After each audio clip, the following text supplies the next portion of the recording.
ওয়ালাকাদ মাক্কান্নাকুম feel আরদি ওয়াজআলনা লাকুম ফিহা মাআইশা কালিলাম মা তাশকুরুন। আল্লাহ পাক বলেন, আবার দেখো, এই জমিনে আমি তোমাদেরকে প্রতিষ্ঠিত করেছি, আর জমিনের উপরে তোমরা যাতে রুজি রোজগার করতে পারো সে ব্যবস্থাও আমি করে দিয়েছি। জমিন সৃষ্টি করেছি, আবার রুজি রোজগার করবে সে ব্যবস্থাও আমি তোমাদের জন্য করে দিয়েছি। এই পৃথিবী তুমি চাষাবাদ করবে, তাতে ফসল হবে সে ব্যবস্থা করে দিয়েছি। বাড়িঘর বানাবে সে ব্যবস্থা করে দিয়েছি। তারপরে পৃথিবীর এ মাটির নিচে তোমার জন্য সম্পদ রেখেছি। সমুদ্রের ভিতরে, নদীর ভিতরে, সেখানেও তোমার জন্য সম্পদ রেখেছি। আমি রহমান, সব প্রয়োজন মিটিয়েছি। শুধু এর জন্য নয় যে সৃষ্টি করলাম, ইবাদত করলাম আর জাহান্নামে পাঠিয়ে দিলাম, তা তো না। তোমাকে আমি সৃষ্টি করেছি, তোমার প্রয়োজন, যত প্রয়োজন তোমার ছিল জীবনে, সমস্ত প্রয়োজনগুলি আমি মিটিয়েছি। মানুষ যদি আল্লাহ রাব্বুল আলামিনকে জানতে চায়, চিনতে চায়, তার পদ্ধতি হচ্ছে তার সৃষ্টিকে জানা। তার সৃষ্টির মাধ্যমেই তাকে চেনা যাবে। আল্লাহ পাক বলেন, আল্লাযীনা ইয়াযকুরুনাল্লাহা কিয়ামান ওয়া কুউদান ওয়া আলা জুনুবিহিম ওয়া ইয়াতাফাক্কারুনা ফী খালকিস সামাওয়াতি ওয়াল আরদ ربنا ما خلقت هذا باطلا سبحانك فقنا عذاب النار الذين يذكرون الله قياما وقعودا وعلى جنوبهم যারা দাঁড়িয়ে, বসে, শুয়ে, এক কথায় সর্বাবস্থায় যারা আল্লাহ পাককে স্মরণ করে, তার আকাশ এবং জমিন সৃষ্টির ব্যাপারে চিন্তা ভাবনা করে, রাত এবং দিনের পরিবর্তনের চিন্তা করে, তার সৃষ্টি নৈপুণ্যতা নিয়ে যারা গবেষণা করে, তারাই হচ্ছে আল্লাহ পাকের খাঁটি বান্দা। একজন সত্যানুসন্ধানী। চোখের সামনে যখন নিখিল বিশ্বের পরমাণু থেকে শুরু করে সূর্য, চন্দ্র, গ্রহ, নক্ষত্র, বিশাল আকাশ পর্যন্ত, গাছপালা, তরুলতা, সমুদ্র, মহাসমুদ্র, পশু পক্ষী ইত্যাদি যখন তার নজরে পড়ে, তখন একজন সত্যের অনুসারী ব্যক্তি, একজন সত্যের অনুসন্ধানী ব্যক্তি, তার মুখ থেকে বেসাক্তা, স্বতঃস্ফূর্ত ভাবে নিজের অজান্তে মুখ থেকে যে শব্দটা বেরোয়, সে শব্দটা হচ্ছে আলহামদুলিল্লাহি রাব্বিল আলামিন। সমস্ত প্রশংসা হচ্ছে ওই আল্লাহ পাকের, যিনি এগুলিকে সৃষ্টি করেছেন। আর তিনি কোনো কিছু কি বেকার সৃষ্টি করেন নাই, খামোখা সৃষ্টি করেন নাই। প্রত্যেকটির পেছনে রয়েছে বিরাট বিরাট উদ্দেশ্য। এখানে মানুষের সবচাইতে বড় ভ্রান্তি, মানুষের সবচাইতে বড় ভুল, সেটা হলো এই, দুর্ভাগ্যজনক ভাবে সকল সৌন্দর্যের মহাশিল্পী আল্লাহ পাককে মানুষ ভুলে যায়। তারা প্রশংসা করে নদীর, প্রশংসা করে নারীর অঙ্গ প্রত্যঙ্গ নিয়ে তারা কবিতা লেখে, নারীর সৌন্দর্য নিয়ে কবিতা লেখে, সাহিত্য রচনা করে, সূর্য নিয়ে, চন্দ্র নিয়ে, চাঁদের মায়াবী জ্যোৎস্না নিয়ে, এর সুন্দর সুষমা নিয়ে কবিতা লেখে, প্রজাপতির রং দিয়ে গান তৈরি করে, ফুলের সৌন্দর্য এবং তার সৌরভ দেখে মানুষ পাগল হয়ে যায়। এগুলির পিছনে গান, সাহিত্য ইত্যাদি কবিতা রচনা করে। কিন্তু এই সৌন্দর্য যিনি সৃষ্টি করেছেন সে আল্লাহ পাককে বেমালুম ভুলে যায়। সেই জন্যে স্রষ্টার প্রশংসা করতে হবে। আল্লাহ পাক শেখাচ্ছেন, শুরুতেই শেখাচ্ছেন, আলহামদুলিল্লাহি রাব্বিল আলামিন। পড়েন সবাই, আলহামদুলিল্লাহি রাব্বিল আলামিন। এখানে আল্লাহ প্রশংসা কার বলুন, কার? আল্লাহ নয়, আল্লাহ, আল্লাহ পাকের প্রশংসা। আল্লাহ হচ্ছে ইসমে জাত। আল্লাহ কি? ইসমে জাত। কোন ধরনের অনুবাদ দিয়ে আল্লাহ শব্দের ব্যাখ্যা বুঝানো যাবে না। আল্লাহ এটাকে যদি সৃষ্টিকর্তা লেখা হয় তাহলে আল্লাহ শব্দের হক আদায় হবে? সৃষ্টিকর্তা বলতে তো বুঝাই যায়, তা তো আছে খালেক, সৃষ্টিকর্তা। না, সে নাম কি? খালিক, আল্লাহ। এটা কি কোনো অনুবাদ দিয়ে সৃষ্টিকর্তা বলে বোঝানো যাবে না। আল্লাহ হচ্ছেন এমন, পৃথিবীতে যত ধর্মের লোকেরা তাদের স্রষ্টাকে ডাকে, কেউ বলে ভগবান, কেউ বলে ঈশ্বর, কেউ বলে পরমেশ্বর, কেউ বলে বিধাতা, কেউ বলে গড, কেউ বলে জিহোবা। বলেন এরকম? কথা না বললে বুঝি কি বলে। এর প্রত্যেকটি শব্দের প্রতিশব্দে স্ত্রীলিঙ্গে অন্য শব্দ আসবে। ভগবান বললে কি হবে? ভগবতী। ঈশ্বর বললে ঈশ্বরী। পরমেশ্বর বললে পরমেশ্বরী। বিধাতা বললে বিধাত্রী। গড বললে গডেজ আসবে। এখন গড আরো বেকায়দা। গডটারে যদি উল্টায় দেন, এমন সর্বনাশ হবে যা বলার মতো না। আর এই শব্দ দিয়েও বোঝার উপায় নাই যে তারা কি বলতে চায়। শব্দকে খণ্ডিত যদি করা হয় তাও বোঝা যাবে না যে কি বলতে চায়। অথচ আল্লাহ পাক হচ্ছেন, আল্লাহ পাকের নাম হচ্ছে এমন একটি নাম, আমাকে যদি কেউ বলে যে অন্য কোনো ব্যাখ্যা চাই না, আল্লাহ দিয়ে আল্লাহরে বুঝায় দেন, তো আল্লাহ দিয়ে আল্লাহরে বুঝানো যাবে। এরকম কোরআনে কারিমের মধ্যে আল্লাহ আয়াতে কারিমা সেট করে রেখেছেন। সুবহানাল্লাহ। যদি আপনারা বলেন আমাকে যে আল্লাহ দিয়ে আল্লাহর পরিচয় করায় দেন, তো আমি বলবো আল্লাহ রাব্বুল আলামিন কোরআনে কারিমের মধ্যে বলেছেন, আল্লাহু লা ইলাহা ইল্লা হুয়াল হাইয়ুল কাইয়্যুম। কোন সূরায় আছে? কোন আয়াতে? আয়াতুল কুরসি। পড়তে ইচ্ছা করে না? পড়েন আমার সাথে। আল্লাহু লা ইলাহা ইল্লা হুয়াল হাইয়ুল কাইয়্যুম। আল্লাহ হচ্ছেন তিনি যিনি ছাড়া কোনো উপাস্য নাই, কোনো ইলাহা নাই, কোনো মাবুদ নাই, যিনি ছাড়া আর কোনো ইবাদতের মালিক নাই, আর যিনি হচ্ছেন সদা জাগ্রত চিরঞ্জীব, সার্বভৌমত্বের একচ্ছত্র মালিক, যিনি সদা জাগ্রত চিরঞ্জীব, তিনি হচ্ছেন আল্লাহ।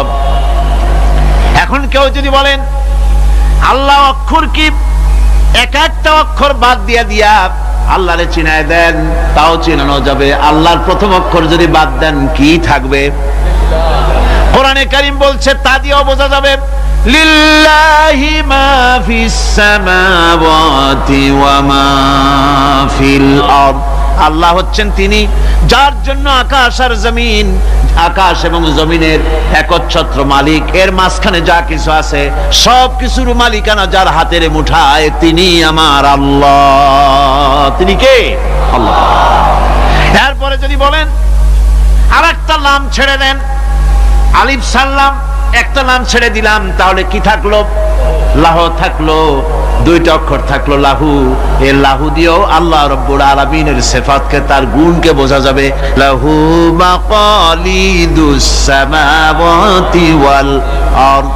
আল্লাহ পাক বলেন আসমান এবং জমিনের রিজকের চাবিকাঠি আল্লাহ পাকের হাতে, যাকে খুশি তিনি পর্যাপ্ত রিজেক দান করেন।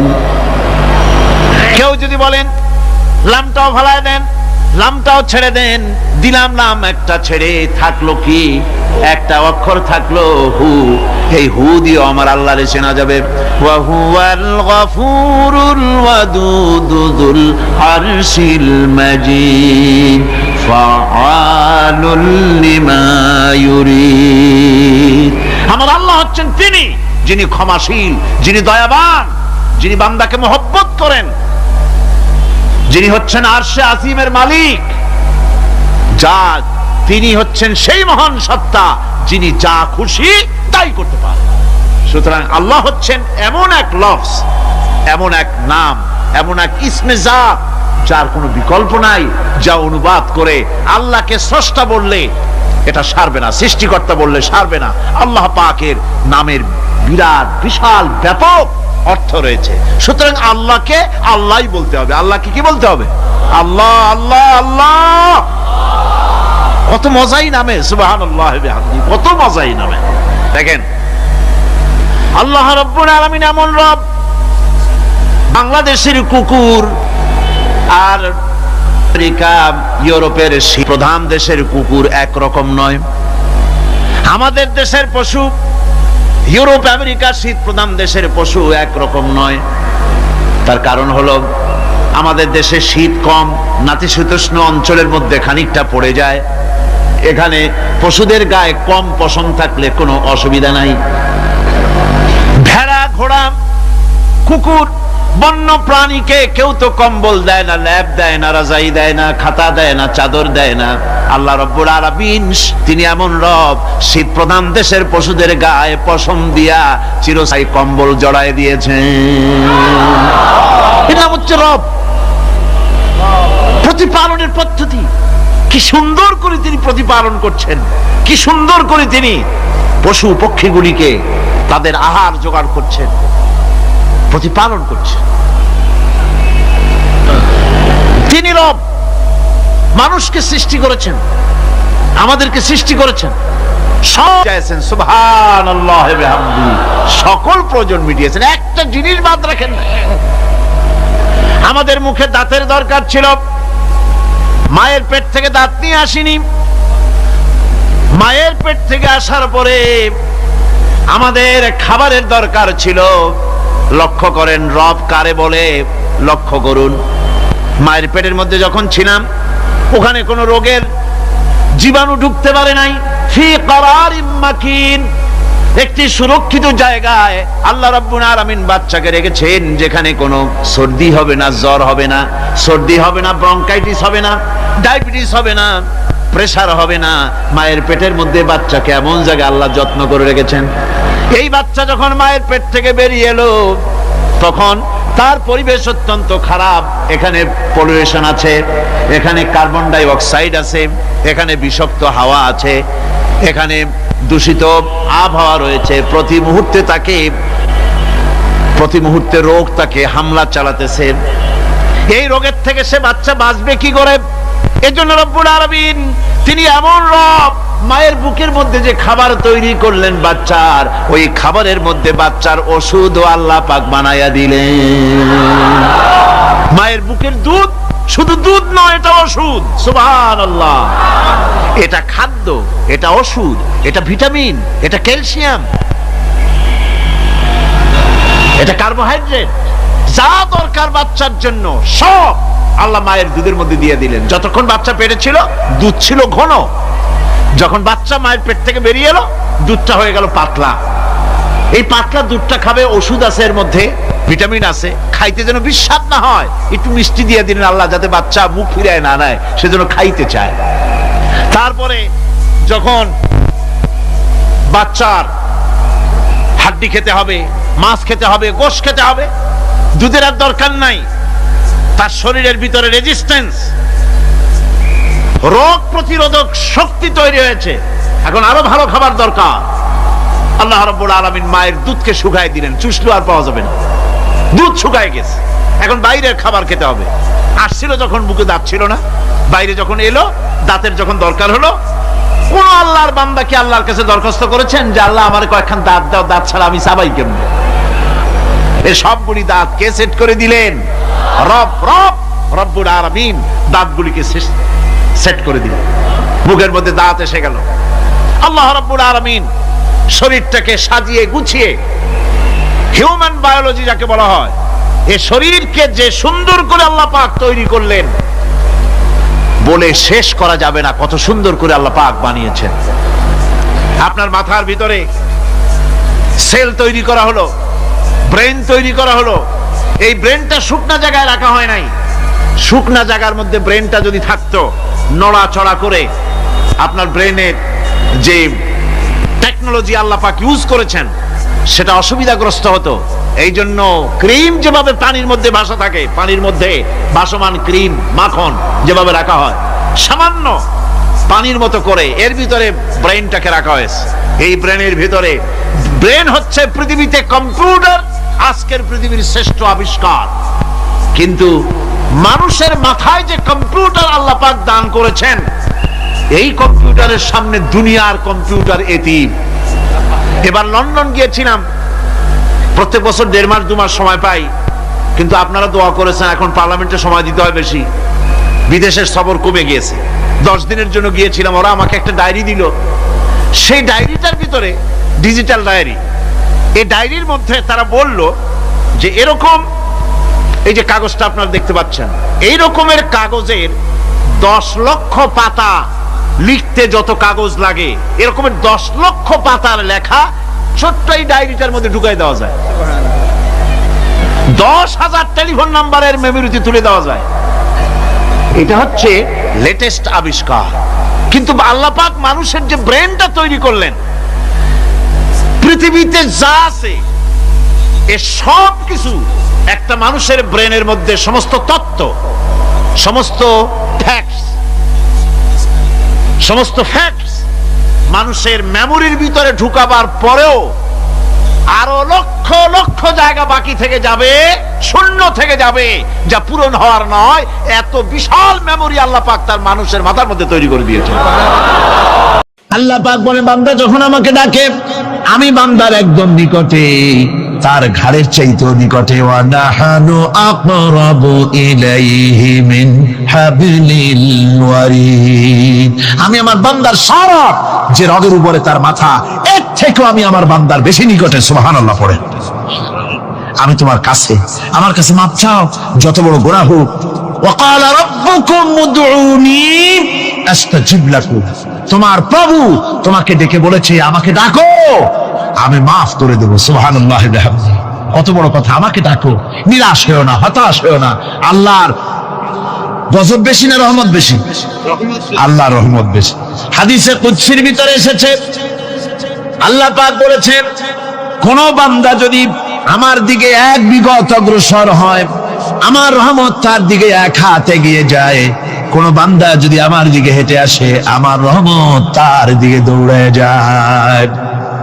বান্দা যখন আল্লাহর দরবারে 2 হাত উঁচু করে চোখের পানি ফেলে দেয়, মুসলিম শরীফের হাদিসের ভিতরে এসেছে, গভীর রাতের তৃতীয় অংশে আল্লাহ রাব্বুল আলামিন প্রথম আকাশে আসেন আর ডেকে বলেন, পৃথিবীতে আছো নাকি কেউ গুনাহ করে জীবন বরবাদ করে দিয়েছো, আমার কাছে মাপ চাও। ঋণগ্রস্ত আছো, অসুস্থ আছো, অপমানিত আছো, কে আছো মাজলুম, আমাকে ডাকো, আমার কাছে বলো, আমি ডাকে সাড়া দেব, জীবনের আশা পূরণ করে দেব। ওই সময় যেই সমস্ত লোকেরা কাঁদে তাহাজ্জুদের নামাজ পড়ে, আল্লাহ জিজ্ঞেস করেন ফেরেশতারা, অমুক অমুক দেশ অমুক অমুক বান্দারা কাঁদে কেন? ফেরেশতারা বলে, রব্বুল আলামিন তুমি তো ভালো করে জানো। আল্লাহ বলেন, জানি, তবুও তোমাদের মুখে শুনতে চাই। তারা বলে, রব্বুল আলামিন তোমার এই বান্দা গুনাহ করেছি, গুনার জন্য মাফ চায়, জাহান্নাম থেকে বাঁচতে চায়। আল্লাহ পাক বলেন, ফেরেশতারা আমার এই বান্দারা আমারে দেখেছে নাকি? বলে দেখে নাই। বলে আমার দোজখ দেখেছে নাকি? বলে না, তাও দেখে নাই। আমার বেহেশত দেখেছে নাকি? বলে না, তাও দেখে নাই। আল্লাহ পাক বলেন, ফেরেশতারা সাক্ষী থাকো, ওরা আমাকে দেখে নাই, আমার বেহেশত দোজখ কিছুই দেখে নাই, শুধুমাত্র আমার নবীর কথা, আমার কোরআনের কথা বিশ্বাস করে আরামের ঘুমকে হারাম করে যেভাবে তারা কাঁদতেছে, সাক্ষী থেকে যাও ফেরেশতারা, আমার রহমতের দরিয়ায় জোশ মেরেছে, আমার ওই ক্রন্দনরত বান্দাগুলিকে আমি আল্লাহ মাফ করে দিলাম। সুতরাং মুমিন বান্দা যারা, আল্লাহর মুমিন বান্দা যারা, এই ঈমানের কোয়ালিটি, এটাও হতাশায় নিরাশায় ভেঙে পড়বে না। গুনাহ তো মানুষই করে, গুনাহ হয়ে গেছে, মাপ চাও। তোমার গুনাহ কদ্দুর? তোমার গুনাহ যদি হয় পাহাড় সমান, আল্লাহর রহমত আকাশ সমান।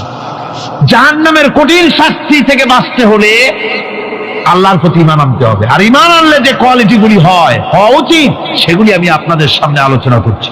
এরপর আরেকটি কোয়ালিটি হবে মুমিনের, তা হলো কঠোর কঠিন বিপদে অবিচল থাকবে, বিপদে ভেঙে পড়বে না। বিপদ আপদ, শত্রুতা, ক্ষয় ক্ষতি যা কিছু হয় সবই আল্লাহর পক্ষ থেকে, এটা মেনে নিতে হবে এবং ধৈর্য ধারণ করতে হবে। বিপদ মুসিবত শুধু উম্মতের জন্য নয়, দুনিয়ার সমস্ত নবীদের বিপদ এসেছে, হয় নাই? নবীদের বিপদ আসে নাই? কোরআনে কারীম থেকে শুনুন, আল্লাহ রাব্বুল আলামিন বলেন, ওয়াকাযালিকা জাআলনা লিকুল্লি নাবিয়্যিন আদুওয়াম মিনাল মুজরিমিন। আল্লাহ পাক বলেন, এমনি করে আমি সকল নবীদের শত্রু বানিয়ে দিয়েছি সব পাপিষ্ঠ আর অপরাধ প্রবণ লোকদেরকে। প্রত্যেক যুগে নবীদের শত্রু ছিল, প্রত্যেক যুগে নবীদের কি ছিল? শত্রু ছিল। সে শত্রু কারা ছিল? আল্লাহ পাক বলছেন নবীদের শত্রু ছিল পাপিষ্ঠ আর অপরাধ প্রবণ লোক, এরাই ছিল নবীদের দুশমন। রাসূলগণের অবস্থা যদি এই হয়, তাহলে তার উম্মত, ওই দিনের ধারক বাহক যারা, তাদের বুঝি বিপদ আপদ হবে না নাকি? হবে কিনা? তো ইসলামের বিরোধিতা যারা করে, কোরআনের পরিভাষায় বলা হয়েছে ইসলামের দুশমন, নবীদের দুশমন। দুনিয়ার সব পাপিষ্ঠ আর অপরাধ প্রবণ লোকেরাই ইসলামের দুশমন হয়, নবীদের দুশমন হয়। আজও দেখেন, আজও তাকিয়ে দেখেন, ইসলামী আন্দোলনের বিরোধিতা যারা করে তারা পাপিষ্ঠ চরিত্রের কিনা তাকায় দেখেন, খুঁজে দেখেন, সর্বত্র খুঁজে দেখুন, খুঁজে দেখুন। যারা ইসলামী আন্দোলনের বিরোধিতা করে, যারা ইসলামকে মিটিয়ে দেওয়ার চেষ্টা করতেছে, যারা ইসলামকে মৌলবাদ বলে, ইসলামকে সাম্প্রদায়িক বলে, কোরআনে কারীমের কথা কত স্পষ্ট যে নবীদের দুশমন হয়, ইসলামের দুশমন হয় মুজরিম লোকেরা, অপরাধ প্রবণ আর পাপিষ্ঠ লোকেরা। আজও আমরা দেখতে পাই এই শ্রেণীর লোকেরা পাপিষ্ঠ এবং সবচাইতে সমাজের নিকৃষ্ট ধরনের চরিত্রহীন লোক। নামাজ নাই। আপনি খুঁজে দেখেন ইসলামী আন্দোলনের বিরোধিতা যারা করছে, যারা নেতৃত্ব দিচ্ছে, নামাজ নাই, রোজা নাই, চরিত্র নাই, হজ নাই, যাকাত নাই, মদ, জুয়া, জেনা, ব্যভিচার ইত্যাদিতে লিপ্ত। চেহারা দেখলে ছেলেপেলেরা 2 গ্লাস পানি খায়, ভর ছোটে। কথা ঠিক কিনা কয়? এই হলো অবস্থা। মারে কেন? মুমিনদেরকে, পয়গম্বরদেরকে, সাহাবীদেরকে এবং ঈমানদারদেরকে মারে কেন? তার কারণ হচ্ছে আল্লাহ রাব্বুল আলামিন বলেছেন, ওয়া মা নাকামু মিনহুম ইল্লা আইয়ুমিনু বিল্লাহিল আজিজিল হামিদ। কাফিররা ঈমানদার লোকদেরকে অন্য কোন অপরাধী নির্যাতন চালায় না, নির্যাতন চালায় শুধু এই কারণে যেহেতু মুমিন লোকেরা পরাক্রমশালী, আল্লাহ রাব্বুল আলামিনের দ্বীনকে কায়েম করতে চায়, তার উপরে ঈমান এনেছে, এই কারণেই তারা মারে। ঠিক কিনা কর?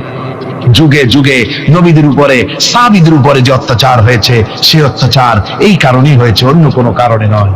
এই কঠিন বিপদে অবিচলতা এবং ধৈর্যের দৃষ্টান্ত নবীগণ পেশ করেছেন পৃথিবীর বুকে। আমরা দেখেছি ইব্রাহিম আলাইহিস সালামকে আগুনে ফালানো হয়েছে, আছে না কোরআন শরীফে? আমি কিন্তু গল্প করতেছি না, সব কোরআনের কথা। কিসের কথা? ইব্রাহিম আলাইহিস সালামকে আগুনে ফালানো হচ্ছে। অপরাধ কি? অপরাধ হচ্ছে হযরত ইব্রাহিম আলাইহিস সালাম দাওয়াত দিয়েছেন, লা ইলাহা ইল্লাল্লাহ। জোরে পড়েন, লা ইলাহা ইল্লাল্লাহ, লা ইলাহা, লা ইলাহা ইল্লাল্লাহ মুহাম্মাদুর রাসূলুল্লাহ। হযরত ইব্রাহিম আলাইহিস সালাম দ্বীনের দাওয়াত দিয়েছেন, এক আল্লাহর দাওয়াত দিয়েছেন, ঈমানের দাওয়াত দিয়েছেন। আর কোন অপরাধ ছিল না। নমরুদ সহ্য করতে পারল না। কোরআনে কারীমের মধ্যে সব কথাগুলি আল্লাহ পাক এই জন্য বিধৃত করেছেন, এই জন্য কোরআনে কারীমের মধ্যে সব কথা উঠায় দিয়েছেন, যাতে করে মুমিনেরা বিপদ আসলে পরে যেন ঘাবড়ে না যায়। ইব্রাহিম আলাইহিস সালামকে আগুনে ফালানো হচ্ছে। ফেরেশতা বলছে, ইব্রাহিম তোমারে আগুনে ফালায় দেওয়া হতেছে, আমার কাছে সাহায্য চাও, আমার কাছে ক্ষমতা আছে, আগুনগুলো উঠাইয়া নমরুদের বংশ জ্বালায় দেব। হযরত ইব্রাহিম ফেরেশতার কাছে সাহায্য চাইছিলেন নাকি? তিনি বললেন, ফেরেশতা তোমার কাছে সাহায্য কেন চাইব? আমি তো এমন কোন অন্ধ আল্লাহর ইবাদত করি না যেই অন্ধ স্রষ্টা তার গোলামের দুঃখ দুর্দশা না দেখেন। আমি তোমার কাছে সাহায্য চাইব না। হযরত ইব্রাহিম আলাইহিস সালাম পাশ করলেন। কি বলেন, পাশ করছেন না? ঈমানের পরীক্ষায় পাশ। আগুনের মধ্যে হযরত ইব্রাহিমকে যখন ফেলানো হচ্ছে, রব্বুল আলামিন আগুনের প্রতি নোটিশ করে দিলেন, ইয়া নারু কুনি বারদাও ওয়া সালামান আলা ইব্রাহিম। আগুন আমার ইব্রাহিমের জন্য শান্তিদায়ক, ঠান্ডা হয়ে যা। এখন কি আর আগুনের বাপের ক্ষমতা আছে ইব্রাহিমের পোড়ানো? আর ক্ষমতা নাই। আমার বন্ধুগণ, ইব্রাহিম আগুনের ভিতরে আরামে বসা আছেন, আর ওদিকে নমরুদ বসে বসে দেখতেছে দূর থেকে ইব্রাহিম তো জ্বলে না, গায়ের মধ্যে আগুন জ্বলে গেল। ডাক দিয়া কয়, আগুন তোর হলো কি? কেন জ্বালাইতে পারিস না আমার দুশমন রে? হলোটা কি তোর? তোর কি জ্বালানোর শক্তি বন্ধ হয়ে গেল নাকি? আগুনের ভিতর থেকে জবাব এলো, নমরুদ রে, আমার ভিতরে জ্বালানোর শক্তি আছে কি নাই যদি প্রমাণ করতে চাও, টেস্ট করতে চাও, তুই নিজে আয়, তোরে শুদ্ধ তামাম দুনিয়া জ্বালাই দিতে পারি, ইব্রাহিমের এক গাছা পশমও জ্বালাই দিতে পারি না। তার কারণ হচ্ছে আমি হচ্ছি মাখলুক, আল্লাহ হচ্ছেন খালিক। আল্লাহ আমাকে বলেছেন না জ্বালাতে, তুমি 1000 বার বললেও আমি ইব্রাহিমকে জ্বালাইতে পারবো না। কোরআনে কারিমে ঘটনা বলে মুমিনদেরকে সাহস দেওয়া হচ্ছে, মুমিনেরা দ্বীনের কাজ করতে গিয়ে বিপদ আবাজ আসবে, ইমানের দাবি হলো বিপদ আসবে, আর বিপদ আসলে ঘাবড়ায় যেও না, মুসিবতে পড়ে চিন্তায় পেরেশানে হয়রান হয়ে যেও না। বিশ্বকবি আল্লামা ইকবাল কি সুন্দর করে বলেছেন, আজ ভি হোক জু ইব্রাহিম কা ইমা पैदा आग कर सकती है एक अंदाज गुलिस्तां पैदा। ইব্রাহিমের ঈমান যদি আজিও কোথাও হয় বিদ্যমান, করতে পারেন অগ্নিকুণ্ডে খুবসুরত এক গুলিস্তান। আজও যদি আগুনের ভিতরে কোন নমরুদ কোন ইব্রাহিমকে যদি ফেলে দেয়, আল্লাহ রাব্বুল আলামিন আজও আগুনকে ফুলের বাগান বানায়া দিবেন। সুবহানাল্লাহ। ভয় পাওয়ার কারণ নাই, চিন্তা করার কোনো কারণ নাই। আমার বন্ধুগণ, হযরতে হুদ আলাইহিস সালামকে যখন সমাজের লোকেরা, রাষ্ট্রের লোকেরা ঘিরে ফেলে দিল, সমাজ শক্তি, রাষ্ট্র শক্তি যখন তাকে ঘিরে ফেলে দিল, ষড়যন্ত্রের পাহাড় তুলে দিল, তারে মেরে ফেলে দিবে, হযরত হুদ দেশ থেকে তা পালায় গেলেন না, ভয় পেলেন না। হযরতে হুদ আলাইহিস সালাম বললেন, কোরআনে কারীমে হযরত হুদের কথা কোট করা হলো, ফাকিদুনি জামিআন সুম্মা লা তুনজিরুন। সম্মিলিতভাবে ষড়যন্ত্র করো আমার বিরুদ্ধে, সবাই মিলে ষড়যন্ত্র করো, সুম্মা লা তুনজিরুন, আর আমাকে এতটুকু অবকাশ তোমরা দিও না।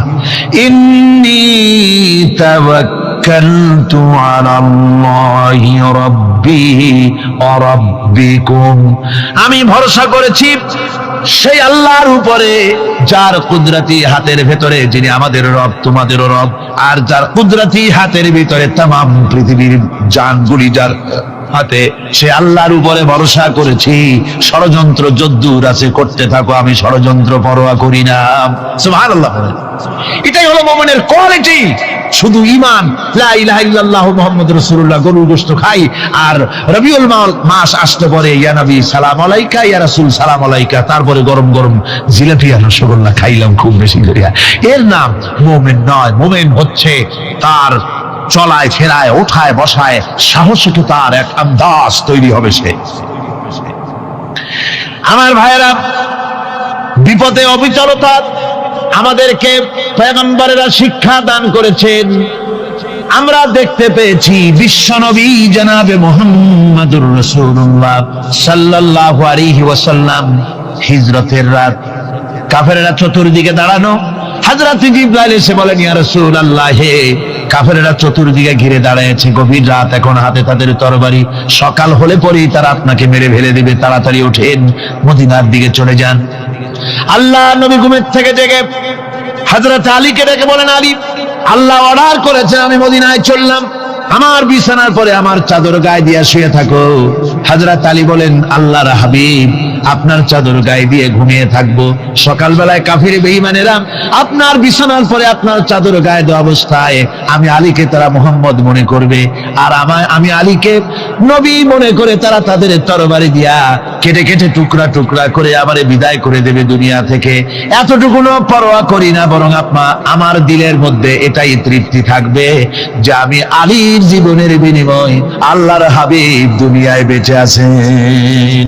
যে ব্যক্তি বিদ্রোহ করেছে এবং দুনিয়ার জীবনকে অগ্রাধিকার দিয়েছে, তার জায়গা হচ্ছে জাহান্নাম। জোরে বলেন নাউজুবিল্লাহ। যে ব্যক্তি আল্লাহর সঙ্গে বিদ্রোহ করেছে আর পরকালের জন্য পাথর জোগাড় করে নাই, দুনিয়াকে অগ্রাধিকার দিল, পরকালকে ভুলে গেল, তার জায়গা হলো জাহান্নাম। ওয়া আম্মা মান খাফা মাকাম রাব্বিহি ونهى النفس عن الهوى فإن الجنة هي المأوى। আর যে ব্যক্তি আপন প্রভুর সামনে উপস্থিত হকে ভয় করেছে এবং আপন প্রবৃত্তিকে লালসা মুক্ত করেছে, লালসার হাত থেকে রক্ষা করেছে, আল্লাহ রব্বুল আলামিন কিয়ামতের দিন তার জন্য রেখে দিয়েছেন জান্নাত। তার জন্য কোন জায়গা? জান্নাত। আমাদেরকে পরকাল ভিত্তিক জীবন যাপন যদি করি তাহলে কবরের জবাবগুলি খুব আসান হবে। আর যদি পরকাল ভিত্তিক জীবন যাপন না হয় কবরটা মুসিবত হয়ে যাবে। হযরত ওসমান রাদিয়াল্লাহু তাআলা আনহু কবরের কাছে গিয়ে খুব কাঁদতেন। সাহাবায়ে কেরাম প্রশ্ন করেছেন, হুজুর, রাসূল করিম সাল্লাল্লাহু আলাইহি ওয়াসাল্লাম যখন জান্নাত ও জাহান্নামের ওয়াজ করেন কখনো তো এত বেশি আপনি কাঁদেন না, যত বেশি কাঁদেন কবরের কাছে এসে, কারণ কি? হযরত ওসমান রাদিয়াল্লাহু তাআলা আনহু বলতেন, আমার সাথীরা, আমি আমার হাবিবের কাছে, আল্লাহ রাব্বুল আলামিনের রাসূলের কাছে আমি শুনেছি এই কবরটাই হলো প্রথম স্টেশন, এই কবরটাই হলো প্রথম ইমিগ্রেশন কাউন্টার। এই জায়গায় যদি কেউ ধরা পড়ে যায়, কারো যদি চার্জশিট হয়ে যায়, সব জায়গায় ধরা পড়ে যাবে, হাসরে মিজানে সিরাতে কোনো জায়গায় নাজাত পাবে না। আর এই কবরটা যদি কেউ মুক্তি পেয়ে যায়, মিজান সিরাত হাসর সব জায়গা থেকে আল্লাহ তারে ভালোভাবে পার করে দিবেন। এটা হলো আসল জায়গা, মারাত্মক জায়গা। সর্বশেষ যে ব্যক্তি জাহান্নাম থেকে মুক্তি লাভ করবে তাকে আল্লাহ পাক বলবেন, ফেরেশতাদেরকে বলবেন, ও আমার ফেরেশতারা, আমার এই বান্দাকে জান্নাত এবং জাহান্নামের মাঝখানে রেখে দাও। জান্নাত এবং জাহান্নামের মাঝখানে লোকটি যখন থাকার জায়গা পাবে সে জান্নাতের দিকে তাকায়া দেখবে আর কাঁদতে থাকবে। আল্লাহ পাক জিজ্ঞেস করবেন, বান্দারে, যুগের পর যুগ ধরে জাহান্নামে কেঁদেছ, আমি রব্বুল আলামিন জাহান্নাম মাফ করে দিয়া জান্নাত জাহান্নামের মাঝখানে রেখে দিয়েছি, আযাব থেকে তো বেঁচে গেছো, এখন কান্দো কেন? লোকটি বলবে, রব্বুল আলামিন, কান্দি এই কারণে, জাহান্নাম থেকে মাফ করেছো, তোমার শুকরিয়া আদায় করি। জান্নাত তো আমার কপালে নাই, কিসমতে নাই, কিন্তু জান্নাত আমি এখান থেকে দেখতে পাচ্ছি, জান্নাতের সুঘ্রাণ আমার নাকে আসতেছে, কপালে নাই যাওয়ার। আমি কাঁদি এই জন্য, তুমি যদি মেহেরবানি করে আমাকে জান্নাতের দরজার কাছে একটু দাঁড় করায় দিতা, প্রাণ ভরে তোমার জান্নাতের দৃশ্যটা একটু দেখতা। আল্লাহ পাক তার আরজি পূরণ করবেন, বলবেন, যাও, ফেরেশতাদের বলবেন, এর জান্নাতের দরজার কাছে দাঁড় করায় দাও। জান্নাতের দরজার কাছে দাঁড়িয়ে লোকটি আবার কান্না শুরু করবে। আল্লাহ পাক প্রশ্ন করবেন, এবার কান্দো কেন? লোকটি বলবে, রব্বুল আলামিন, কান্দি এই কারণে, জান্নাতের এই দরজায় দাঁড়ায়া জান্নাতের অফুরন্ত নেয়ামত কিছুই ভালো করে দেখা যায় না, শুধু অল্প জায়গা দেখি। যদি তুমি আমারে দয়া করে জান্নাতের মাঝখানে দাঁড় করায় দিতা, চতুর্দিকে তাকায়া তাকায়া দেখা কলিজারে ঠান্ডা বানাইতাম। তবে আমি ওয়াদা করি, জান্নাতের কোন নাজ নেয়ামত, কোন ফল আমি খাবো না, ধরবো না, সইব না। একটুখানি মেহেরবানি করে মাঝখানে দাঁড় করাইয়া দাও, জান্নারে ঠান্ডা করি। আল্লাহ রব্বুল আলামিন ফেরেশতাদের বলবেন, আমার এই বান্দারে জান্নাতের মাঝখানে দাঁড় করাইয়া দে। আল্লাহর নবী বলেন, জান্নাতের মাঝখানে দাঁড়িয়ে লোকটি আগের চাইতে আরো জোরে চিৎকার মেরে কাঁদতে থাকবে। আল্লাহ পাক বলবেন, বান্দারে, কি হলো তোর? দরজার কাছে আসতে চাইছিলে, আইনা দিলাম। আবার এবার মাঝখানে আসতে চাইছো, তাও এনে দিয়েছি, আবার কান্দো কেন? লোকটি বলবে, রব্বুল আলামিন, এবার কান্দি এই জন্যে, তুমি যখন দয়া করে একটিবার জান্নাতের মাঝখানে এনে আমাকে দাঁড় করায় দিয়েছো, তুমি রহমান রহিম গফুরুর রহিম, এই জান্নাত থেকে আবার আর বাইর করে দিও না। আল্লাহ রাব্বুল আলামিন বলবেন, ও আমার বান্দারে, আমার এই জান্নাত তোর খুব পছন্দ হয়েছে নাকি? লোকটি বলবে, রব্বুল আলামিন, কলিজা ঠান্ডা হয়ে গেছে, ভাবতেও পারি নাই জান্নাত এত সুন্দর। আল্লাহ পাক বলবেন, বান্দারে এরকম একটি নয়, দুইটা নয়, তোর জন্য আমি 10টা জান্নাত এইরকম রিজার্ভ করে রাখছি। সুবহানাল্লাহ, সুবহানাল্লাহ। আল্লাহ পাককে ভয় করে পৃথিবীর সমস্ত পাপ থেকে যারা নিজেকে রক্ষা করবে, আল্লাহ তাদের জন্য এই জান্নাত রেখে দিয়েছেন। সুবহানাল্লাহ। সেই জান্নাতের রিসিপশন আপনারা আন্দাজ করতে পারবেন না। রিসিপশন কারে কয়? কি এর প্রধানমন্ত্রী আর প্রেসিডেন্ট, 4-5টা পুলিশ আর আর্মি এসে একটা ফট করে সেলুট মারলো, বাস শেষ হয়ে গেল, এরকম না। জান্নাতীদেরকে রিসিপশন দেওয়া হবে।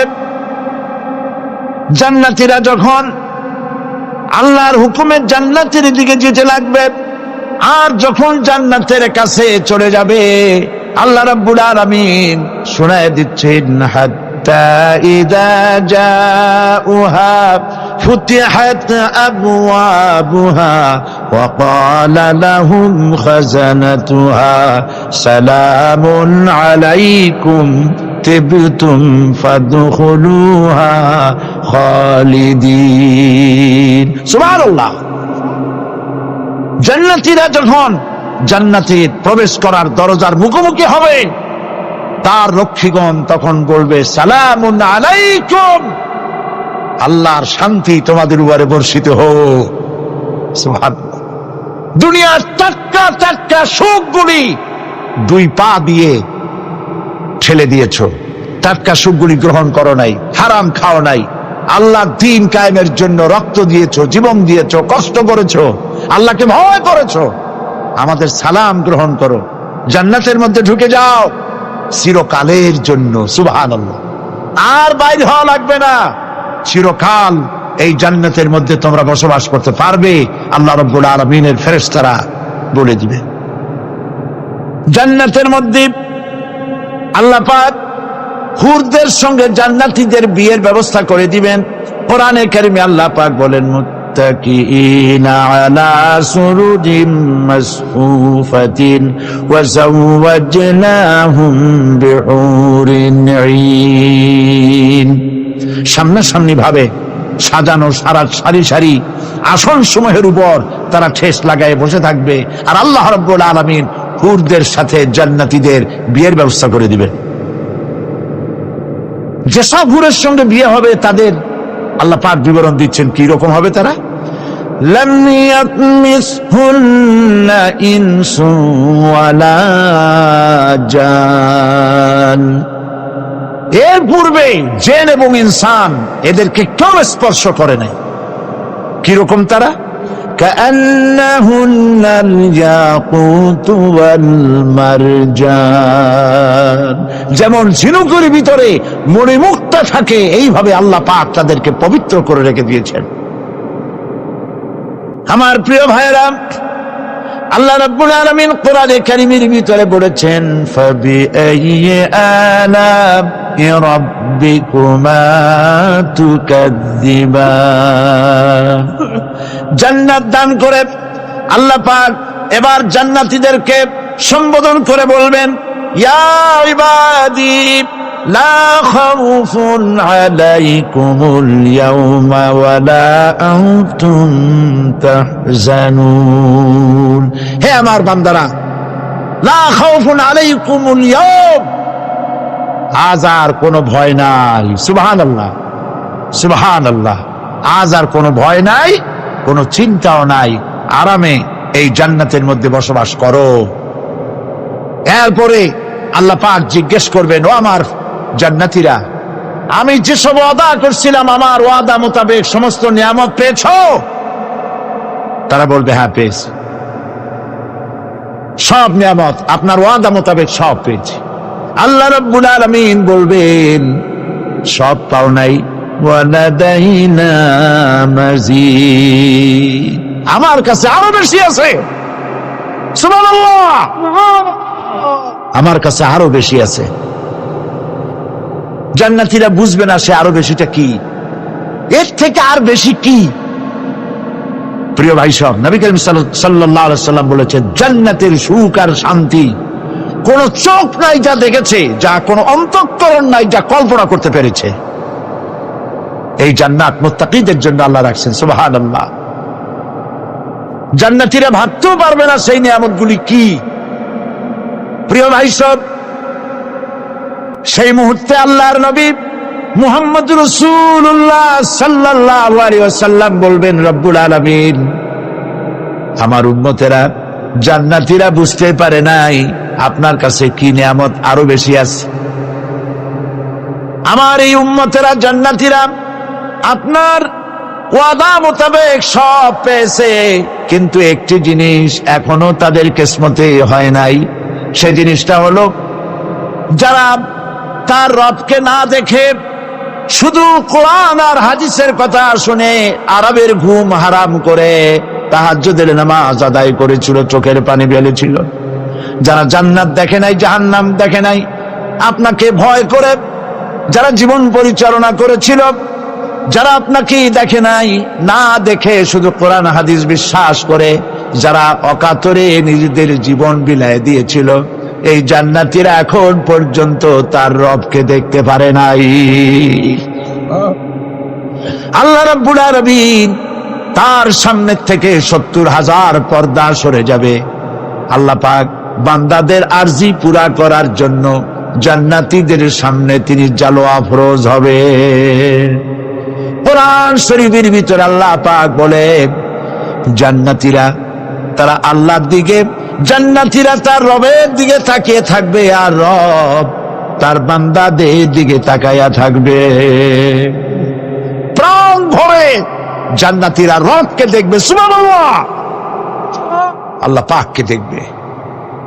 প্রাণ খুলে আজ দোয়া করি, রব্বুল আলামিন, জান্নাতের যেই পরিবেশে, যেই জায়গায় তুমি দয়া করে তোমার গোলামদেরকে তুমি নিজেই দর্শন দিবে, দেখা দিবে। মনিব গো, ও আমাদের রব, আজ এই বিশাল জনসমুদ্র নিয়ে তোমার দরবারে আবেগ ভরা কণ্ঠে বলি, যেই অনুষ্ঠানটি তুমি এমন মুবারক অনুষ্ঠান করবে যেখানে তুমি জান্নাতীদেরকে দেখা দিবে, ওই জান্নাতের কোনো একটি, ওই অনুষ্ঠানের কোনো একটি কোনায় কানায় আমাদেরকেও দাঁড় করাইয়া দেখান তো।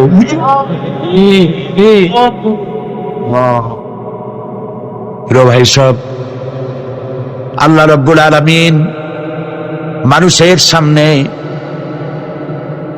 এত সব নিয়ামত রেখেছেন, এই জান্নাত দান করবেন।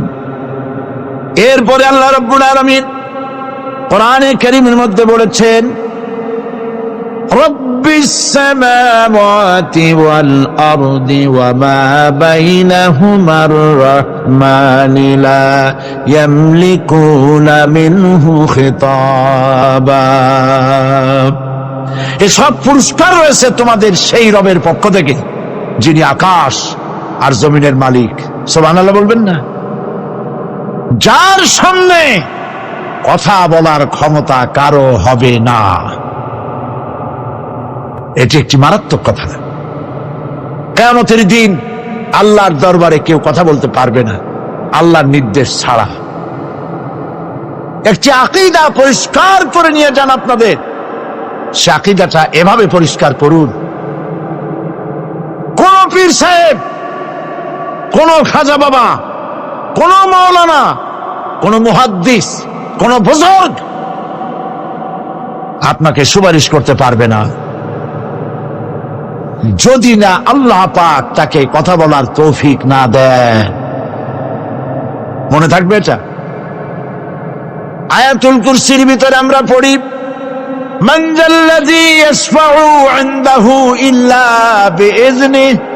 আল্লাহ পাক বলেছেন কিয়ামতের দিন আল্লাহর দরবারে কার সাহস আছে কথা বলতে পারে।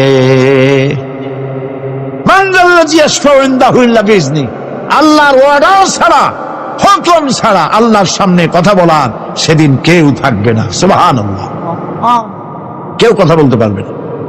সুপারিশ করতে হবে আল্লাহ যারে বলেন তুমি করো, অমুকের জন্য করো, সেই ব্যক্তি শুধু তার জন্যই করতে পারবে, আর কেউ কথা বলতে পারবে না। সেই কঠিন হাসরের ময়দান যেদিন শুধুমাত্র আল্লাহ পাক কথা বলবেন, আর যারে বলতে বলবেন সেই কেবলমাত্র বলতে পারবে। সুপারিশ এটি আল্লাহ পাক কিয়ামতে পারমিশন দিলে বলা যাবে। হযরত ইব্রাহিম আলাইহিস সালাম কিয়ামতের দিন তার নিজের পিতা সম্পর্কে সুপারিশ করবেন। রব্বুল আলামিন, আমার আব্বার জন্য সুপারিশ করতেছি, মেহেরবানি করে জাহান্নাম থেকে তারে আপনি রক্ষা করুন। আল্লাহ রব্বুল আলামিন বলবেন, ইব্রাহিম তোমার সুপারিশ মঞ্জুর হবে না। প্রিয় ভাই সব, একটু মাথা খাটান, চিন্তা করেন। উলুল আযম পয়গম্বর, জাতির পিতা। কে জাতির পিতা? চিল্লায় বলুন, কলিজা সাফ করে ফেলুন। মুসলমানদের জাতির পিতা হাবিজ কেউ হতে পারে না। মিল্লাতা আবিকুম ইব্রাহিম, ইব্রাহিম আলাইহিস সালাম এই মিল্লাতের পিতা। সুবহানাল্লাহ। হযরত ইব্রাহিম আলাইহিস সালাম কিয়ামতের দিন বলবেন, আল্লাহ আমার আব্বার জন্য সুপারিশ করছি। আল্লাহ পাক বলবেন, মঞ্জুর হবে না। আজর তোমার পিতা হতে পারে, কিন্তু আমার খলিলকে আগুনে ফেলার জন্য নমরুদকে সে সহযোগিতা করেছে, আমি তোমার পিতাকে ক্ষমা করব না। নবী করিম সাল্লাল্লাহু আলাইহি সাল্লামকে সাহাবায়ে কেরাম জিজ্ঞেস করেছেন, হে রাসূল, আপনার আব্বা এবং আম্মার অবস্থা কি হবে? নবী করিম সাল্লাল্লাহু আলাইহি সাল্লাম কেঁদে ফেলেছেন, সব বলেছেন, আমি তাদের কোনো উপকারে আসব না।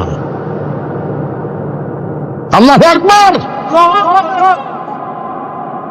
আপনি মনে করছেন নাকি যে ইয়া নবী সালাম আলাইকা বলি অমনি নবীর সুপারিশ পাবেন? এত সহজ। কতগুলা রসগোল্লা খাইলেন আর বড় একটা মিছিল করলেন আর অমনি চলে যাবেন? পৃথিবীর সব মানুষ, সাহাবায়ে কেরাম বাদ দেন, পৃথিবীর সমস্ত মানুষ একত্রিত হয়ে আবু তালেব রাসূলুল্লাহকে যে ভালোবেসেছেন, ওর 1000 ভাগের 1 ভাগও সারা দুনিয়ার মানুষ রাসূলুল্লাহকেই ভালোবাসতে পারবে? পারবে? নিজের ছেলে আলীকে, আলী রাদিয়াল্লাহু তাআলা আনহুকে আলাদা বিছানায় শোয়াইয়া, ছোট্ট মানুষ হযরত আলী আলাদা জায়গায় রাখিয়া মুহাম্মদুর রাসূলুল্লাহ সাল্লাল্লাহু আলাইহি ওয়াসাল্লাম এতিম মানুষ তারে কলিজার সাথে বুকের মধ্যে আশ্রয় দিয়ে আগলে রেখেছেন বুক পড়ে। সেই আবু তালেব মৃত্যুর সময় নবী করিম সাল্লাল্লাহু আলাইহি ওয়াসাল্লাম বলেছিলেন, চাচা একটিবার আমার কানে তাওহীদের কালেমা শোনায় দেন। আবু তালেব, তার কিসমতে ছিল না কালেমা। মরে যাওয়ার পর একজন সাহাবী বলেছিলেন, ইয়া রাসূলুল্লাহ, মৃত্যুর সময় আবু তালেবের মুখ আমি নড়তে দেখেছি, তিনি কালেমা পড়েছেন সম্ভবত। রাসূলুল্লাহ সাহেব বলেছেন, আমি শুনি নাই। এত ভালোবাসার পরও হাদিস শরীফে এসেছে আবু তালেব জাহান্নামে যাবে। কোথায় যাবে? জাহান্নামে। সবচাইতে কম আযাব হবে কার? আবু তালেবের। কম আযাবটা কি? হাদিস শরীফে এসেছে কম আযাব হলো জাহান্নামের আগুন দিয়ে 1 জোড়া জুতা তৈরি করে আবু তালেবের পায়ে পরিয়ে দেওয়া হবে। সেই জাহান্নামের আগুনের তৈরি করা জুতার তাপে আবু তালেবের মাথার ঘিলুগুলো টকবক করে বউ পড়তে লাগবে। এত ভালোবেসে যদি কিয়ামতে উপায় না হয়, আপনি ইয়া নবী সালাম আলাইকা, ইয়া রাসূল সালাম আলাইকা আর কতগুলো জিলাপি খাইলেন, বড় একটা মিছিল করলেন।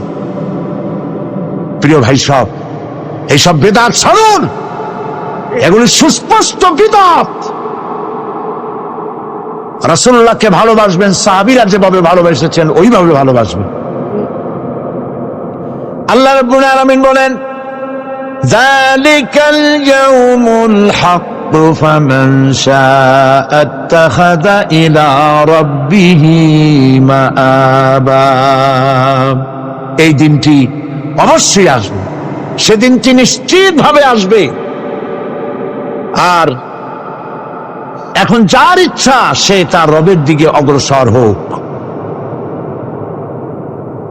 ইন্না আনজারনাকুম আযাবান করিবান ইয়াওমা ইয়ানজুরুল মার'উ মা কদ্দামাত ইয়াদাহু ويقول الكافر يا ليتني كنت ترابا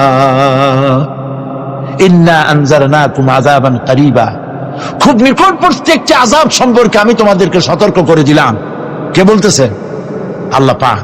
লক্ষ্য করুন আল্লাহ কি বলছেন, খুব নিকটবর্তী একটি কঠিন শাস্তি আযাব অর্থাৎ কিয়ামত, এ সম্পর্কে আমি তোমাদেরকে সতর্ক করে দিলাম। ইয়াউমা ইয়ানজুরুল মারউ মা কদ্দামাত ইয়াদা, সেদিন প্রত্যেকটি লোক যা সে পাঠিয়ে দিয়েছিল এখানে অর্থাৎ যা করেছিল সেগুলি সে দেখতে পাবে।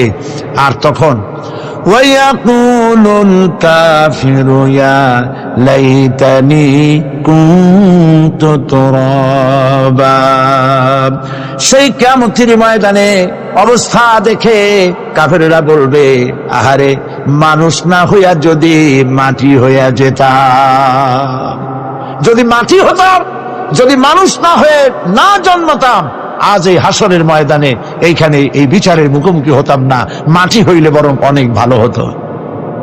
এই পৃথিবীতে আমরা এসেছি, চলে যাব, যাওয়ার আগে এই কোরআন একটি বিশাল জনগোষ্ঠী এমন বানাতে চেয়েছে যে জনগোষ্ঠী এই কোরআন দিয়ে একটি বিশাল সমাজ গড়বে, রাষ্ট্র গড়বে, এমন রাষ্ট্র গড়বে যেই রাষ্ট্রে দুঃখ থাকবে না, অশান্তি থাকবে না, যেখানে সুখ থাকবে, সমৃদ্ধি থাকবে, আর কিয়ামতের দিন আল্লাহর জান্নাতে তারা চলে যাবে। তেমন একটি সমাজকে আমরা চাই। সবাই বলেন সেরকম একটি সমাজকে আমরা চাই। প্রিয় ভাই সব, কিয়ামতের দিন আমরা যেতে চাই জান্নাতে। কোথায় যেতে চাই বলেন? জোরে বলেন। এই জান্নাতে যাওয়ার জন্য দুইটা কাজ করতে হবে। কয়টা কাজ? আল্লাহ রাব্বুল আলামিন বলেন, ফামান কানা ইয়ারজু লিকাআ রাব্বিহি ফালইয়ামাল আমালান সালিহান ওয়া লা ইউশরিক বিইবাদাতি রাব্বিহি আহাদা। আল্লাহ পাক বলেন, যে বাজারা আমার সঙ্গে দেখা করতে চায় কিয়ামতে, দুইটা কাজ করা লাগবে। বলেন কয়টা কাজ? একটা হলো নেক আমল। কি আমল বলেন? নেক আমল। নেক আমল কারে বলে? নেক আমল করতে হলে আবার দুইটা শর্ত লাগে। এক নম্বরে কাজটা করতে হবে আল্লাহরে খুশি করার জন্য। কারে খুশি করার জন্য? একটা মাদ্রাসা বানাইছি যাতে লোকেরা বলে যে বড় একটা মাদ্রাসা বানাইছে, এই জন্য মাদ্রাসা বানাবেন, মসজিদ বানাবেন, হসপিটাল বানাবেন, যা কিছু করেন নিয়ত হবে আল্লাহকে খুশি করা। নিয়ত হবে কারে খুশি করা? আল্লাহ পাককে খুশি করা। এই হলো নেক আমলের প্রথম শর্ত, কাজ হবে আল্লাহকে খুশি করার জন্য। দুই নম্বরে কাজটি হতে হবে সুন্নতে নববী সাল্লাল্লাহু আলাইহি ওয়াসাল্লামের উপরে। মনে থাকবে, দাড়ি রাখবো। কেন রাখবো? রাসূলের সুন্নাত। রাখবো কারে খুশি করার জন্য? আল্লাহ খুশি করার জন্য। রাখবো কার মতো? রবীন্দ্রনাথের মতো, কার্ল মার্কসের মতো, কবির মতো নয়। রাখতে হবে কার মতো? নবীর মতো। বুঝে নেন, কাজটা হতে হবে আল্লাহকে খুশি করার জন্য। দুই নম্বরে কাজটা হতে হবে সুন্নতে নববী সাল্লাল্লাহু আলাইহি ওয়াসাল্লামের উপরে হতে হবে। তাহলে এই হলো এক নম্বর। জান্নাতে যাওয়ার জন্য, আল্লাহর সাথে দেখা করার জন্য এক নম্বরের কাজ হলো নেক আমল। বলেন এক নম্বরের কাজ কি? দুই নম্বরের কাজ ওয়ালা ইউশরিক বিইবাদাতি রাব্বিহি আহাদা। আল্লাহ রাব্বুল আলামিনের ইবাদতের সাথে কাউকে শরীক স্থাপন করা যাবে না। আমরা যারা মুসলমান, অধিকাংশ মুসলমান শিরকের ভিতরে মুবতালা হয়ে আছে। বিশ্বাস করেন কিনা বলেন? কাফেররা তো মুশরিক আছেই, ওরা তো মুশরিক আছেই, কিন্তু আমরা মুসলমানেরা আমাদের আমলের মধ্যে, আমাদের অজান্তে সবের নিয়তে অনেক শিরক আমরা করে বসি। নাউজুবিল্লাহ। বলেন নাউজুবিল্লাহ। এই জন্য আমি বারবার সতর্ক করি, নিজেকেও করি, আপনাদেরকেও করি। এই কারণে করি, শিরকের গুনাহ আল্লাহ মাফ করবেন না। ইন্না শিরকা লাযুলমুন আযীম। শিরক মস্ত বড় অপরাধ, জুলম। আল্লাহ মাফ করবেন না। আল্লাহর কাছে কান্দে কান্দে মাপ চাওয়া লাগবে যে আল্লাহ শিরক থেকে আমাকে রক্ষা করো, বাঁচাও। অনেক গোপন শিরক আছে। মাজারে যান, পীর সাহেবের কাছে যান, মনে যদি নিয়ত থাকে উনি ফু দিলে আমি ভালো হবই, উনি তাবিজ দিলে আমার বাচ্চা হবেই, উনি আমারে দয়া করলেই আমার ব্যবসায় উন্নতি হবেই, এইটার নাম শিরক। এটার নাম কি? ওয়াইজা সাআলতা ফাসআলিল্লাহ ওয়াইজা ইসতাআনতা ফাসতাইন বিল্লাহ। যা বলার আল্লাহরে বলো, আর যা চাওয়ার কার কাছে চাও? চিল্লায় বলেন। কলিজাটাকে পরিষ্কার করে দেন আজকের মাহফিলে। এই কলিজায় কারো প্রতি কোনো ভয় রাখবো না আল্লাহ ছাড়া। ভয় করবো কারে বলেন? মহব্বত আল্লাহ ছাড়া, এত বেশি মহব্বত আর কাউকে করব না। আল্লাহ তাআলা আমাদের কলিজায় তোমার ভয় এবং মহব্বত দিয়ে ভরে দাও, রাসূলের মহব্বত দিয়ে আমাদের দিলকে ভরে দাও। বিশ্বাস করুন ভাই সাহেব, কোরআন শরীফ আমার সামনে, বিশ্বাস করুন। দেশি পীর, বিদেশি পীর, খাজা বাবা দেশি এবং বিদেশি, কেউ আপনার ভাগ্য বদলাই দিতে পারবে না। এই পিছনে দৌড়ায় দৌড়ায় কোনো লাভ নাই। এতক্ষণ মসজিদের ভেতরে বসে আল্লাহর কাছে কাঁদেন। ওয়াকালা রাব্বুকুম উদউনি আস্তাজিব লাকুম।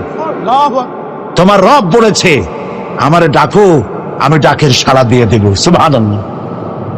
আর আল্লাহ বলেছেন আমার ইবাদতের সাথে কাউকে শরীক করবে না। খবরদার। আলাইসাল্লাহু বিকাফিন আব্দা। আল্লাহ প্রশ্ন করছেন, আলাইসাল্লাহু বিকাফিন আব্দা, আমি কি আমার বান্দার জন্য যথেষ্ট নই? চিল্লায় বলুন অবশ্যই যথেষ্ট। আবার বলেন অবশ্যই যথেষ্ট। কলিজা সাফ করে ফেলেন। সম্রাট শাহজাহান, দিল্লির সম্রাট, হাবিজাবি সম্রাট না, দিল্লির সম্রাট। এখন কোথায়? কবরে। কবি বলতেছেন, শাহনে জাহাं को जिन्हें फक्र से देते थे बाज, शाहने जहां को जिन्हें फक्र से देते थे बाज, वाज कब्र में है सूरह अलहम्दु की मोहताज। সারা ভারতবর্ষ যারা ট্যাক্স দিয়ে নিজেকে সৌভাগ্যবান বলে মনে করত, সে আজ কবরের মধ্যে ভিক্ষুকের মতো সূরা আলহামদুর মতো একটি সূরার মুহতাজ হয়ে ভিক্ষুকের মতো শুয়ে আছে। সম্রাট শাহজাহান মসজিদে বসে আছে, এক ফকির ঘুরতেছে। লোকেরা কয় ছোটবেলা থেকেই তোমার খয়রাত করতে দেখলাম, ভিক্ষা কি জীবনেও যাবে না তোমার? লোকটি বলছে, আমি ভিক্ষা করবো ছাড়া আমার উপায়টা কি? এই লোকটি, আমি ভিক্ষা করা ছাড়া করবো কি? লোকেরা তো আমার 60 টাকা, 50 টাকা, 100 টাকা দেয় না, 4 আনা 5 আনা 1 টাকা এই আমার দেয়, এ দিয়ে আমি বড় লোক হবে কেমন?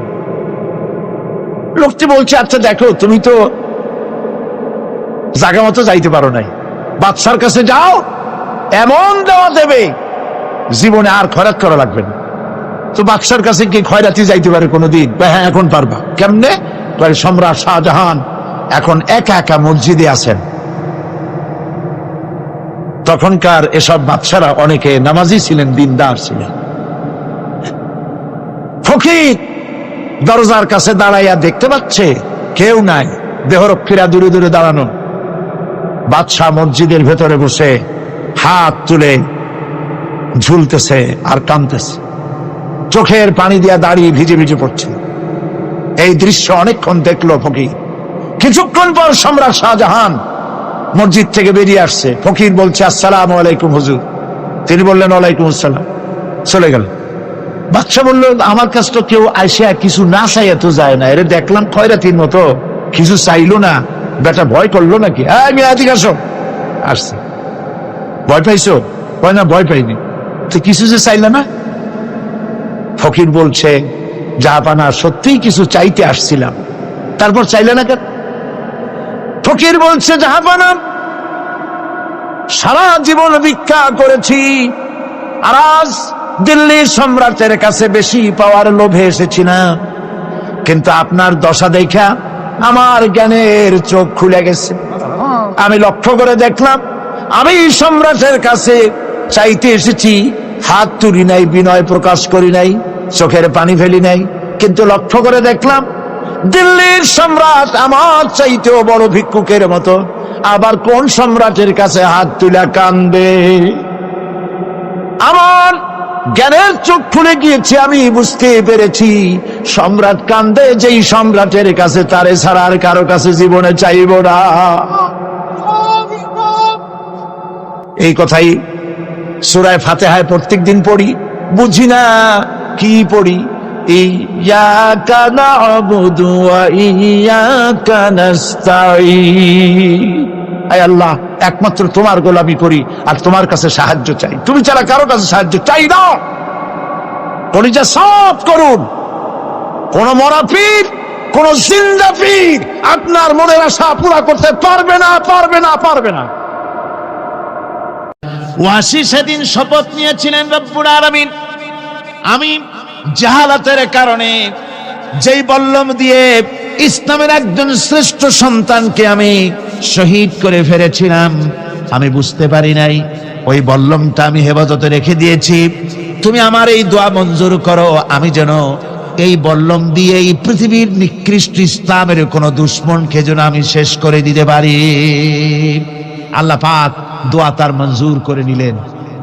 মুসাইলামা কাযযাবের বিরুদ্ধে হযরত আবু বকর সিদ্দিক রাদিয়াল্লাহু তাআলা আনহু যে বাহিনী পাঠালেন, হযরত ওয়াসি সেই বাহিনীর মধ্যে ছিলেন।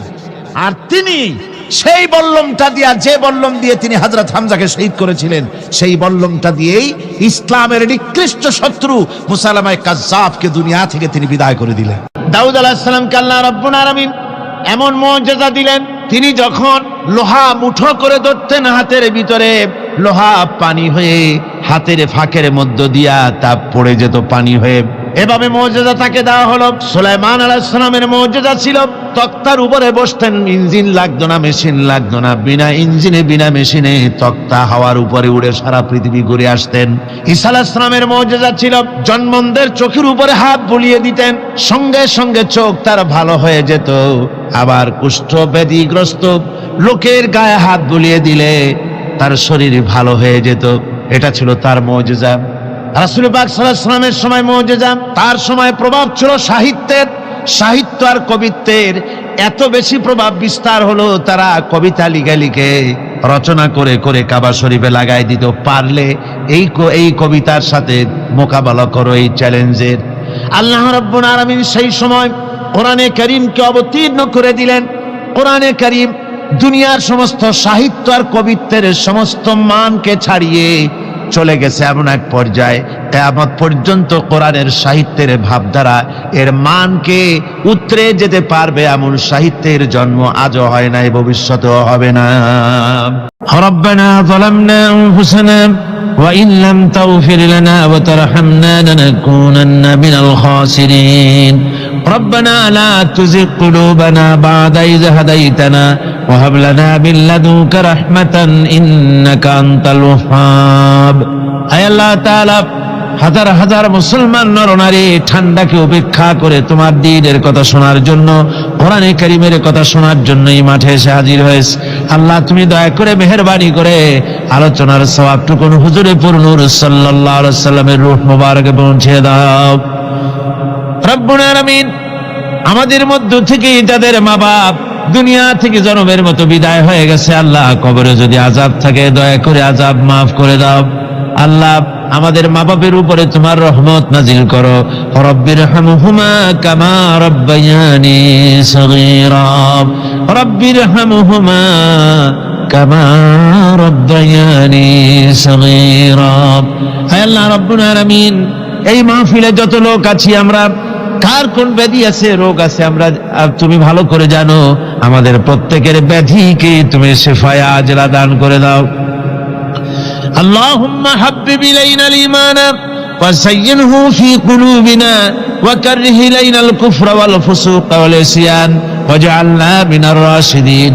রব্বানা তাকাব্বাল মিন্না ইন্নাকা আনতাস সামিউল আলিম وتب علينا إنك أنت التواب الرحيم سبحان ربك رب العزة عما يصفون وسلام على المرسلين الحمد لله رب العالمين واجعل آخر كلمتنا عند الموت لا إله إلا الله محمد رسول الله